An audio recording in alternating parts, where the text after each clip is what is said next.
नमस्कार, मैं हूं आपके साथ नेहा दुबे। एपीएन के लोकप्रिय कानूनी प्रोग्राम लीगल हेल्पलाइन में आप सभी का बहुत स्वागत है। इसमें हमारे कानूनी विशेषज्ञ रोजमर्रा की जिंदगी की समस्याओं से जुड़े कानूनी मसलों पर आपकी शंकाओं का समाधान करते हैं। आप फोन करके कानूनी राय ले सकते हैं। आज हम बात जीएसटी करेंगे। जीएसटी से जुड़े कानून की बात होगी और जीएसटी से जुड़ी तमाम जानकारियां आपको देंगे। जीएसटी एक नया कर है और इतने बड़े पैमाने पर जब कोई कर प्रणाली लागू की जाती है तो समस्याएं तो आना स्वाभाविक है, लेकिन अब जीएसटी को लागू हुए 4 साल से ज्यादा का वक्त बीत चुका है और ऐसे में जीएसटी को स्थिर हो जाना चाहिए, क्योंकि सरलीकरण के नाम पर लाया गया ये कर सुधार जब सफल होगा तभी अर्थव्यवस्था को पूरा लाभ दे पाएगा। जीएसटी संविधान संशोधन कोई जीएसटी कानून नहीं था, लेकिन इस संशोधन के साथ ही राज्यों और केंद्रों को जीएसटी लागू करने की शक्तियां प्राप्त हो गई थी और इसी के चलते केंद्र और राज्यों ने अपने अपने जीएसटी कानून बनाए और 1 जुलाई 2017 को संसद का एक विशेष सत्र बुलाया गया, जिसमें प्रधानमंत्री ने रात्रि 12 बजे भारत में जीएसटी लागू करने की घोषणा की। कर सरलीकरण के मसले को लेकर लाया गया जीएसटी में जमीन स्तर पर कई बदलाव भी हुए। इससे कई परेशानियां भी पैदा हुई। कानून नया है तो इसकी प्रक्रिया समझने में दिक्कतें भी आई। जीएसटी अभी तक प्रक्रिया के उलझनों, लेट फीस को लेकर विवाद, इनपुट क्रेडिट से जुड़े कठिन और अव्यवहारिक प्रावधानों, नियमित रूप से जारी होने वाली अधिसूचनाओं, जीएसटी नेटवर्क से जुड़ी समस्याओं से संघर्ष कर रहा है। ये तो थी बुनियादी जीएसटी से जुड़ी हुई जानकारियां। ज्यादा जानकारी और सलाह देने के लिए हमारे साथ आज चार्टर्ड अकाउंटेंट गीतिका श्रीवास्तव जी हैं। गीतिका जी, बहुत स्वागत है आपका। थैंक यू नेहा जी, बहुत शुक्रिया आपका। जी गीतिका जी जीएसटी से जुड़े तमाम कानूनी पहलुओं की जानकारी आपको देंगी। गीतिका जी को टैक्स मामले में कार्य करने का 12 साल से ज्यादा का अनुभव है। आप जीएसटी पोर्टल के कार्यान्वयन के लिए जीएसटीएन में भी कार्य कर चुके हैं। अगर आपका भी, जी हाँ, दर्शकों का भी अगर कोई सवाल है तो आप फोन करके राय ले सकते हैं। फोन लाइंस खुल चुकी है। एक बार फिर से अपने दर्शकों को आज का विषय हम समझा देते हैं। ये विषय दरअसल जीएसटी से जुड़ी हुई सलाह अगर आप चाहते हैं इससे जुड़ी हुई सलाह लेना तो आप हमें कॉल कर सकते हैं 7065013841। यह हमारा नंबर है। दूसरा नंबर हमारा है 8377009636। इन दोनों ही नंबर्स पर कॉल कर सकते हैं और आप इस बारे में बहुत बेहतर तरीके से समझ सकते हैं। चलिए, गीता जी लगातार हमारे साथ तो जुड़े हुए हैं। गीतिका जी, सबसे पहले बताइए जीएसटी का मकसद क्या है? क्या है ये जीएसटी? ओके, नेहा, जैसे हम सब जानते हैं कि जीएसटी आने से पहले हमारे देश में अलग अलग तरीके के टैक्सेस चार्ज किए जाते थे टैक्सपेयर से। कुछ टैक्सेस होते थे जो केंद्र सरकार कलेक्ट करती थी और कुछ टैक्सेस होते थे जो राज्य सरकार कलेक्ट करती थी। जैसे कि उदाहरण के तौर में देखें तो केंद्र सरकार सेंट्रल एक्साइज ड्यूटी कलेक्ट करती थी, सीएसटी थी, सीवीडी काउंटरवेलिंग ड्यूटी होती थी, एक एडिशनल स्पेशल एडिशनल ड्यूटी होती थी जो इंपोर्ट के टाइम पे लगती थी। तो इस तरह की ड्यूटीज केंद्र सरकार कलेक्ट करती थी। उसी तरह से राज्य के पास कुछ पावर्स थी जिसके अंदर वो कुछ टैक्सेस कलेक्ट करते थे, जैसे कि वैट होते हैं, वैल्यू एडेड टैक्स होता था, एंटरटेनमेंट टैक्स हो गया, लग्जरी टैक्स हो गया। तो इस तरह के अलग अलग टैक्सेस को कलेक्ट करने के कारण से एक तो जितने भी टैक्स पेयर्स थे उनको सबसे ज्यादा दिक्कत आती थी कि उन्हें दो अथॉरिटीज के साथ डील करना। गुड्स और सर्विसेज दोनों में डील करते हैं तो उनके ऊपर दोनों तरह की अथॉरिटीज अपनी अपनी असेसमेंट करती थी, अपने अपने इश्यूज लेकर आती थी। तो इसके चलते प्रॉब्लम ये आने लगी कि लोगों को टैक्स का जो कंप्लायंसेस है या जो टैक्स की जितनी भी रूटीन प्रोसेसेस करने होते थे उसमें उनको बहुत दिक्कतें आने लग गई। उसके अलावा सबसे बड़ा इशू आता था जिसको हम कहते हैं इनपुट टैक्स क्रेडिट का जो बेनिफिट मिलता है। जैसे कोई भी एक कारोबारी होता है, वो अगर कोई भी सामान या कोई भी सर्विसेज खरीदता है और उस पर यदि वो कोई भी ड्यूटी या टैक्सेस पे करता है तो उसको क्रेडिट मिलता है, जिसको वो इस्तेमाल करके अपने आउटपुट पे, यानी जो भी आगे की विक्रेता वो बिक्री वो कर रहा है उस पे जो भी ड्यूटीज या टैक्सेस चार्ज होते थे उनको पे कर सकता था। लेकिन अब ये दो अलग अलग राज्य और केंद्र सरकार की टैक्सेस लगाने की वजह से क्या होता था कि जो केंद्र सरकार के टैक्सेस थे उनको हम इस्तेमाल नहीं कर पाते थे यदि हमें कोई राज्य सरकार का टैक्स पे करना था। फॉर एग्जाम्पल, यदि आपने कोई भी, आप एक ट्रेडर हैं, आप गुड्स में डील करते हैं और आपने किसी की सर्विस ली, मान लीजिए किसी सेल्स एजेंट की सर्विस ली या कोई रेंटिंग की सर्विस ली, तो आप जब आगे टैक्स पे करते थे तो वो वैट पे किया जाता था जो कि राज्य सरकार को जाता था, और जो आप खरीदते टाइम टैक्सेस पे करते थे सर्विसेज पे, वो से फॉर एग्जाम्पल हमारे केस में सर्विस टैक्स होता था जो केंद्र सरकार को जाया जाता था। तो ये वाला जो सर्विस टैक्स है, इसका ऑफसेट इस वैट को जो हमने अपने गुड्स को बेचते टाइम पे किया उसके लिए नहीं मिलता था। इसके चलते क्या होता था कि एक कारोबारी जो इस तरह के टैक्सेस का बर्डन बेयर कर रहा है, उनकी टैक्सेस पे कर रहा है, वो उसकी जो वैल्यू होती थी वो ऐड कर देता था अपनी ही गुड्स की वैल्यू में। इससे क्या होता था, हम एक कॉन्सेप्ट बोलते हैं टैक्सेस ऑन टैक्सेस का, यानी कर पे कर।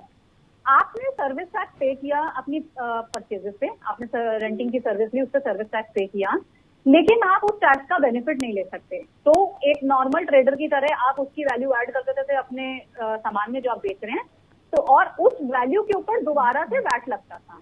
तो ये जो कैस्केडिंग इफेक्ट ऑफ टैक्स होता था, जिसमें टैक्सेस पे टैक्सेस लग रहे होते थे, इसे रिड्यूस करने के लिए गवर्नमेंट ने ये प्रोविजंस बनाए, ये डिस्कशंस हुई जो काफी समय से चल रही थी। 2009 से इनिशिएट होते होते 2017 में जाके हमारे पास आगे ये जीएसटी लॉ आया है, जिसके अंदर उन्होंने इस तरह का जो डिस्टॉर्शन हो रहा था कि केंद्रीय सरकार के टैक्स आप नहीं इस्तेमाल करते थे राज्य सरकार के टैक्स पे करने में, एंड इसी तरह से राज्य सरकार का अगर आपने कोई टैक्स पे किया है, मान लीजिए अगर आप कोई सर्विस प्रोवाइडर हैं और आपने कोई सामान खरीदा है, कोई स्टेशनरी खरीदी है, उस पर आपने वैट पे किया है, तो आप आगे कोई भी सर्विस टैक्स पे करते थे, उसको पे करने के लिए आप इस वैट का इस्तेमाल नहीं कर पाते थे।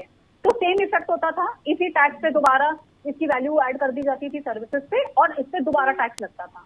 इस इम्पैक्ट को रिड्यूस करने के लिए ही गवर्नमेंट ने जीएसटी लॉ इंट्रोड्यूस किया, जिसके चलते ये सारे टैक्सेस जो हैं, चाहे सेंटर के थे चाहे स्टेट के थे, ये सारे सब्स्यूम हुए जीएसटी के अंदर। इसीलिए इस पूरे लॉ का नाम चेंज करके, जो पहले excise service tax, VAT, CST हुआ करता था, इसे पूरा नाम बदल के करके गुड्स एंड सर्विस टैक्स लिखा गया। यानी कि हम चाहे गुड्स हो चाहे सर्विसेज हो, उन पे एक ही तरीके का टैक्स लगा रहे हैं, जिससे ये फ्री फ्लो ऑफ क्रेडिट है ये मेंटेन हो सके। तो ये इंटेंशन था, ये एक्सपेक्टेशन थी हम सबकी कि इसी तरह से ये फ्लो होना चाहिए। एंड जिस तरह की टैक्सेस की प्रॉब्लम आ रही थी और टैक्सेस पर टैक्सेस लग रहे थे, वो कई हद तक ठीक है। गीतिका, आप बने रहिए हमारे साथ, और इस वक्त हमारे साथ एक दर्शक फोन लाइन पे जुड़ गए हैं। लतीफ जी इस वक्त हमारे साथ है। लतीफ जी, बहुत स्वागत है आपका, अपना सवाल पूछिए। चलिए, लगता है संपर्क टूट गया है। एक बार फिर से वो संपर्क साधने की हम इससे कोशिश करेंगे, लेकिन इस विषय पर हम चर्चा लगातार जारी रखते हैं। गीतिका जी, भारत में जीएसटी कितने प्रकार के होते हैं, कितने प्रकार है इसके? देखिए, 3 प्रकार के जीएसटी बनाए गए हैं। मैं अपने पिछले ही स्टेटमेंट को एक्सटेंड करूंगी कि जो गवर्नमेंट ने सोचा था कि हम एक सिंगल टैक्स लगाएंगे, लोगों को जो प्रॉब्लम होती है मल्टीपल, जो मैंने इनिशियल डिस्कशन में बोला भी कि लोगों को डिफरेंट डिफरेंट अथॉरिटीज के साथ डील करना पड़ता था, तो उनको बड़ी परेशानी होती थी डे इन डे आउट। कभी राज्य सरकार के ऑफिसर्स आ रहे हैं, कभी केंद्र सरकार के ऑफिसर आ रहे हैं। लेकिन अनफॉर्चुनेटली हमारी जो कंट्री है उसमें फेडरल स्ट्रक्चर है, जिसमें राज्य सरकार और केंद्र सरकार दोनों को अपनी अपनी पावर्स दी गई हैं। तो इन पावर्स के चलते इस तरह की जो टैक्स बना, उसमें इन्हें मजबूरन एक सेंट्रल टैक्स और एक स्टेट टैक्स बनाना पड़ा, जिसे हम सेंट्रल जीएसटी कहते हैं सीजीएसटी और स्टेट जीएसटी कहते हैं एसजीएसटी। तो ये तो हो गए पहले कैटेगरी के 2 टैक्स। इसके अलावा एक और टैक्स है जिसको हम कहते हैं integrated GST, integrated goods and service tax. अब ब्रॉडली देखें तो 3 तरीके के टैक्सेस हैं, बट इसकी थोड़ी सी अगर हम माइन्यूट या माइक्रो लेवल पे जाएंगे तो इसको बनाने का एक पर्पस ये निकल कर आया कि जहां पे आप लोकल सप्लाई कर रहे हैं वहां पे सीजीएसटी और एसजीएसटी कलेक्ट किया जाएगा, और जहां पे कोई इंटरस्टेट मूवमेंट हो रही है, कोई एक्सपोर्ट हो रहा है, कोई इंपोर्ट हो रहा है, तो वो सारी जो टैक्सेस थे जहां पे क्रॉस बॉर्डर या with in country cross state movement हो रही है, उसको गवर्न करने के लिए आईजीएसटी बनाया गया। अब क्वेश्चन आता है कि जब सीजीएसटी और एसजीएसटी बना दिया गया था तो आईजीएसटी बनाने की क्या जरूरत थी? बिल्कुल। इसमें अगर हम पीछे जाएं तो हमारे पास एक सेंट्रल सेल्स टैक्स करके भी लॉ हुआ करता था, वो प्रैक्टिकली इसी चीज के लिए होता था, जहाँ पे इंटर स्टेट मूवमेंट्स होती थी वहां पे सेंटर टैक्स कलेक्ट करता था और उसमें उनका शेयर होता था। टैक्स की कलेक्शन पावर स्टेट को दे दी गई थी। इसी तरह से जहाँ पे एक्सपोर्ट इंपोर्ट होते थे वहां पे भी सेंटर अपना कंट्रोल रखता है कि एक्सपोर्ट वगैरह में उनका पावर है, दे विल कंट्रोल। चलिए गीतिका जी बनी रही है हमारे साथ। अमरीश जी इस वक्त हमारे साथ फोन लाइन पर जुड़ गए हैं। दर्शक अमरीश जी, बहुत स्वागत है आपका, सवाल पूछिए अपना।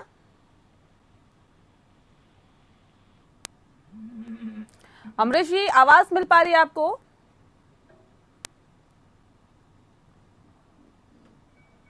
चलिए, लगता आवाज नहीं मिल पा रही है। चलिए, हम इस पर विषय पर चर्चा जारी रखेंगे। गीतिका जी, दरअसल जो 3 भागों में जीएसटी को डिवाइड किया गया है, इसका विभाजन किया गया है, क्यों जरूरत आन पड़ी इसकी कि उसे विभाजित करना पड़ा, और क्या अब छोटे कारोबारियों की जो झंझट खत्म करने की बात सरकार के जरिए की जा रही थी, क्या वो खत्म हो गई है झंझट? ओके, आपके पहले प्रश्न का उत्तर देते हुए कि क्यों ये मल्टीपल टैक्सेस की जरूरत पड़ी, तो जहां से मैंने हमारा डिस्कशन स्टार्ट किया था कि हमारी कंट्री में केंद्र सरकार और राज्य सरकार दोनों को पावर्स हैं अपने अपने टैक्सेस लगाने की। बिल्कुल। अगर किसी एक को पावर जाती तो दूसरे के रेवेन्यू पे इम्पैक्ट होता है। इसीलिए बहुत ज्यादा डिस्कशन के बाद, बहुत ज्यादा डेलिब्रेशन के बाद ही ये अग्रीमेंट हुआ, एंड इसी कंडीशन के बेसिस पे ही जीएसटी पास हुआ कि जो हमारा लॉ होगा वो 2 चीजों में विभाजित होगा, सेंट्रल लॉ और स्टेट लॉ। बेशक सारे प्रोविजन सबके सेम रहेंगे, लेकिन पावर जो टैक्सेस होंगे उसका रेवेन्यू जो सीजीएसटी का कलेक्ट होगा वो सेंट्रल को जाएगा और जो एसजीएसटी का कलेक्ट होगा वो स्टेट को जाएगा। ना इतना ही नहीं, आईजीएसटी में से भी जो कलेक्शन होगा उसका भी एक पोर्शन है जो वो स्टेट को जाएगा।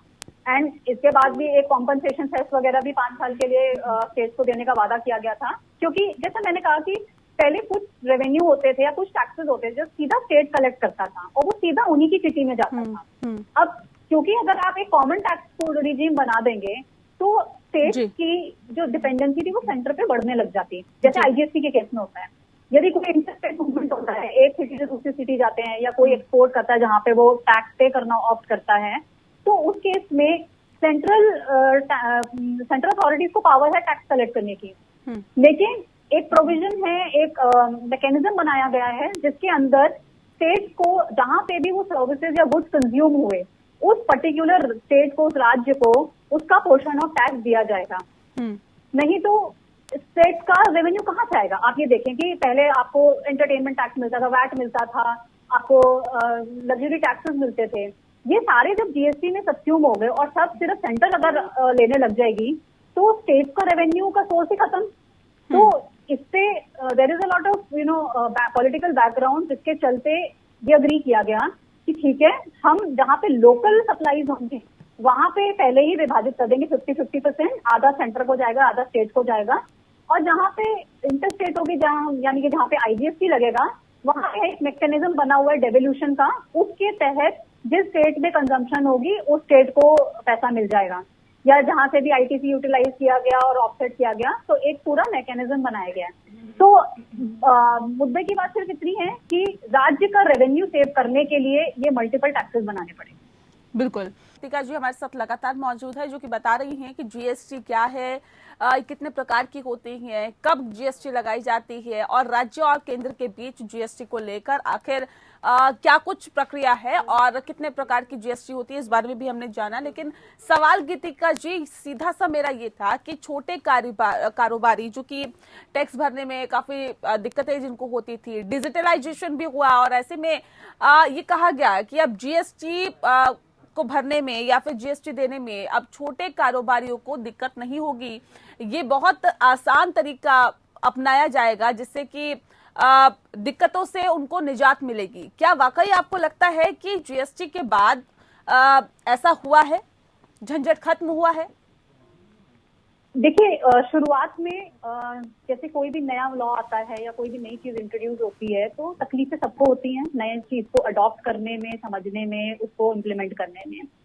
जहां तक छोटे कारोबारियों की बात है, इनिशियली कुछ स्पेसिफिक कैटेगरीज के लिए एक कॉम्पोजिशन स्कीम निकाली गई थी कि वो लोग ये सब झंझट में ना पड़े कि क्रेडिट लेना है, मैचिंग करना है, वो करना है, अपना क्वार्टरली रिटर्न फाइल करें और खत्म उनका। लेकिन बहुत सारे ऐसे टैक्सपेयर्स थे जो उसमें फॉल नहीं करते थे, या फिर उनको लगता था कि नहीं उन्हें क्रेडिट लेना है, लेकिन क्योंकि वो छोटे कारोबारी हैं तो उनको दिक्कतें आती थी इन चीजों को मंथली बेसिस पे करने के लिए। इसी का समाधान ढूंढते हुए गवर्नमेंट ने एक QRMPS स्कीम लॉन्च करी, जिसका मतलब था quarterly return filing and monthly payment. इससे फायदा क्या हुआ, गवर्नमेंट को भी नुकसान नहीं हो रहा है, क्योंकि इस स्कीम के तहत आप पेमेंट तो मंथली कीजिए, टैक्सेस आप महीने में पे करिए, लेकिन जो आपको रिटर्न फाइलिंग का झंझट होता था कि बार बार आपको पूरे डेटा अपलोड करना है, हम सब जानते हैं कि GST में मंथली रिटर्न ने काम बढ़ाया ही है सबका, तो उसके चलते उनको ये परेशानी आ रही कि हम काम करें कि हम मंथली रिटर्न ही फाइल करते रहे, हम ITC मैच करते रहे। तो इसलिए गवर्नमेंट ने कहा कि ठीक है, आप ना एक IFS करके फंक्शनैलिटी इंट्रोड्यूस करी, जिसके अंदर आप अपनी जितनी भी रोजमर्रा की आप सेल्स कर रहे हैं उनको चढ़ाते जाइए, ताकि सामने वाले को क्रेडिट का नुकसान ना हो। और दूसरी बात, आप क्वार्टरली रिटर्न फाइल कीजिए, जिससे आपको हर महीने रिटर्न नहीं फाइल करनी। पेमेंट का मैकेनिज्म उन्होंने आउटसाइड रिटर्न दे दिया, आप रिटर्न के बाहर ही DRC 03 से पेमेंट कर दीजिए, और उसको जब भी आप रिटर्न फाइल करेंगे उससे मैप कर दीजिए।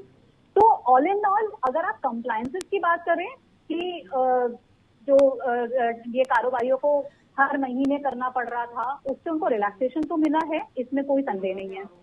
दूसरी चीज ये कि सबसे बड़ी दिक्कत आती थी, जो मैंने पहले कॉम्पोजिशन स्कीम की बात करी, कि उसमें क्वार्टरली रिटर्न फाइलिंग में या तो सामने वाले को क्रेडिट नहीं मिलता था, जी, या जिन केसेस में अगर आप मान लीजिए क्वार्टरली रिटर्न फाइल करते हैं, कॉम्पोजिशन स्कीम में नहीं है लेकिन आप क्वार्टरली रिटर्न फाइल करना चाहते हैं या जो बेनिफिट है, तो उसमें क्या होता था कि क्रेडिट आपके सामने वाले को डिलेड मिलता था।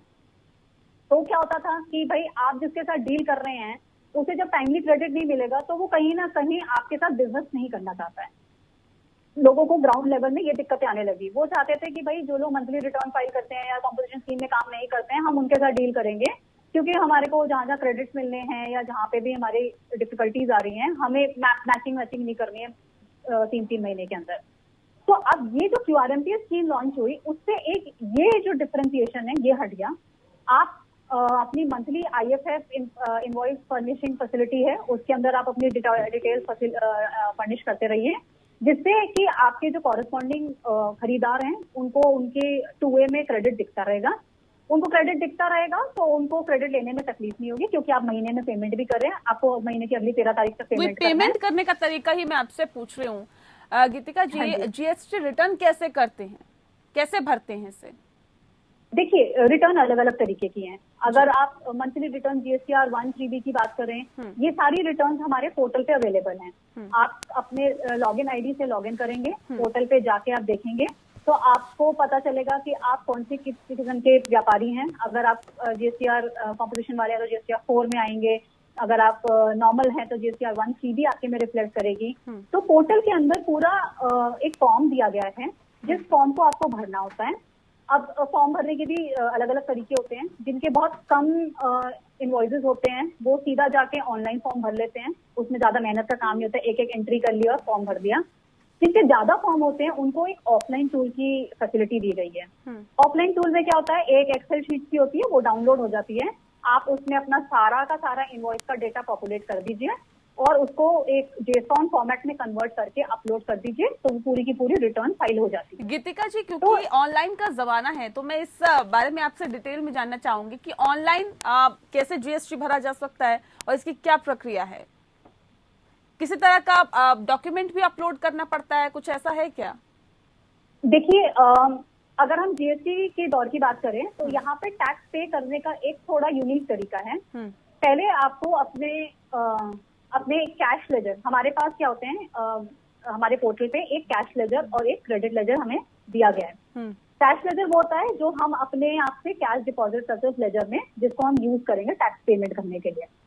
ITC लेजर में वो अमाउंट आता है जो मेरे सप्लायर ने, यानी जिनों से मैंने खरीदारी करी है, जो वो लोग अपनी रिटर्न फाइल करते हैं, तो उनकी रिटर्न से पॉपुलेट होके मेरे लेजर में वो दिखाई पड़ने लगता है जब रिटर्न फाइल हो जाती है। तो ये ITC लेजर और कैश लेजर आपको मिलता है अपने टैक्सेस पे करने के लिए।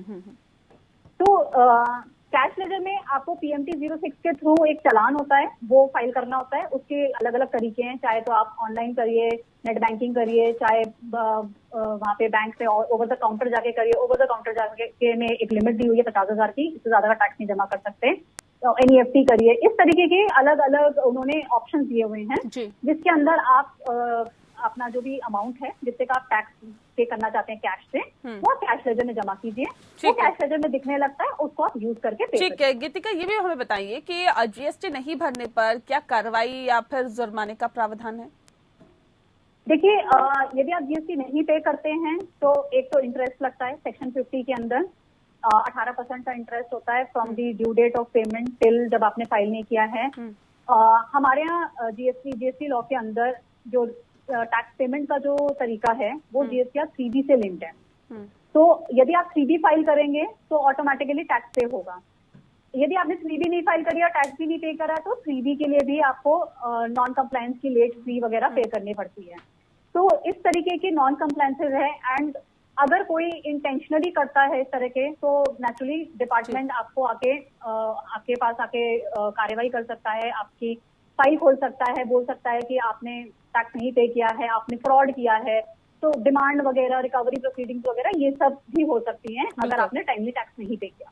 बिल्कुल। तो इस तरह की दिक्कतों से आपको भी दो चार होना पड़ सकता है अगर आप GST रिटर्न नहीं करते हैं। बहरहाल बहुत शुक्रिया आपका गीतिका, हमारे साथ इस खास कार्यक्रम में जुड़ने के लिए और तफसील से GST के बारे में बताने के लिए। दरअसल आज हमने आपको बताया कि GST क्या होता है, कितने तरह की होती है, GST को कैसे फाइल किया जाता है, कैसे रिटर्न किया जाता है, इसका क्या कुछ प्रोसीजर होता है, और अगर आप GST नहीं फाइल करते हैं, नहीं ITR रिटर्न करते हैं तो जाहिर तौर पर उसके खिलाफ भी आप पर एक्शन हो सकता है। इसी के साथ लीगल हेल्पलाइन में इतना ही। मुझे दीजिए इजाजत। नमस्कार।